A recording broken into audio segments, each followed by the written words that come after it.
Hey there, happy Tuesday. I almost said Monday. Hope you enjoyed your Memorial Day and hopefully you had a chance to relax. But listen, thanks for taking a couple seconds to watch this video. I think it's important that you understand this process. It's important to both you and your buyers. So just follow along with me for about a minute here while I explain this process to you. So first, let me set the stage. We don't give our buyers generic pre-approval lenders like almost 99% of lenders do. Here's the reason why. When you go out and let's say I give your buyer a pre-approval letter for $250,000, every property out there in the marketplace is going to have different taxes, different homeowners association dues, different homeowners insurance, and potentially flood insurance. All these factors come into play when determining what the buyer's payment's going to be.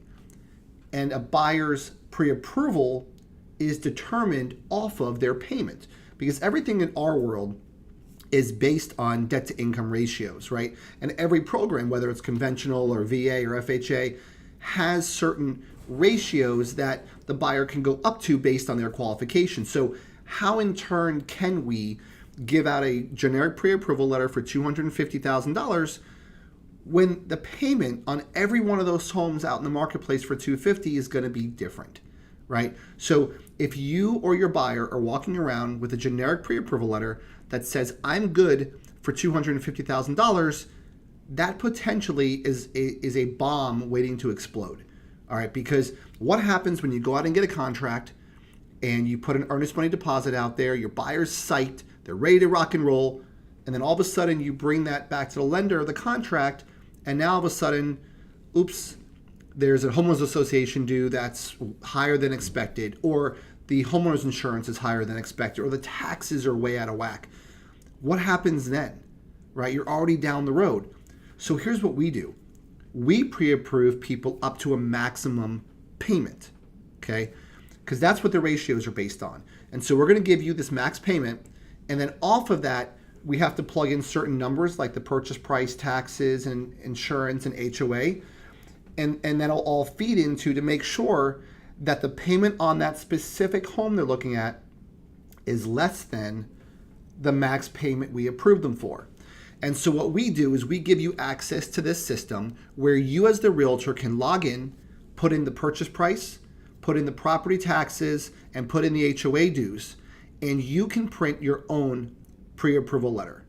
So you don't have to wait for a loan officer. And let's say you want to put in an offer at $240, and then $245, and then $250. You don't have to keep coming back for more pre-approval letters. You can simply log in, change the price, print your new pre-approval letter.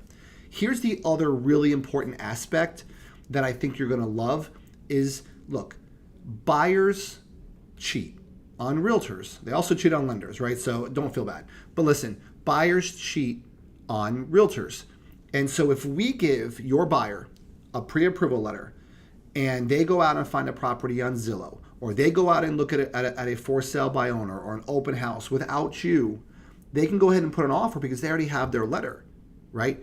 So what we want to do is we want to marry the buyer to you, the realtor, so that we can do our best to mitigate the chances of them cheating on you.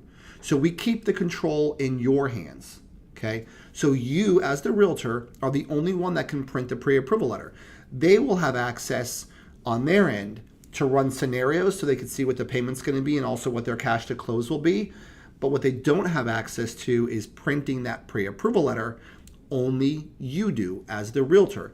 So if they ever come back to us and say, hey, Chad, I need a pre-approval letter for an offer I'm putting out there, I'm going to say, hey, why haven't you called your realtor for that? And if they say, because I'm putting an offer without my realtor, we will give the buyer the pre-approval letter because we have to.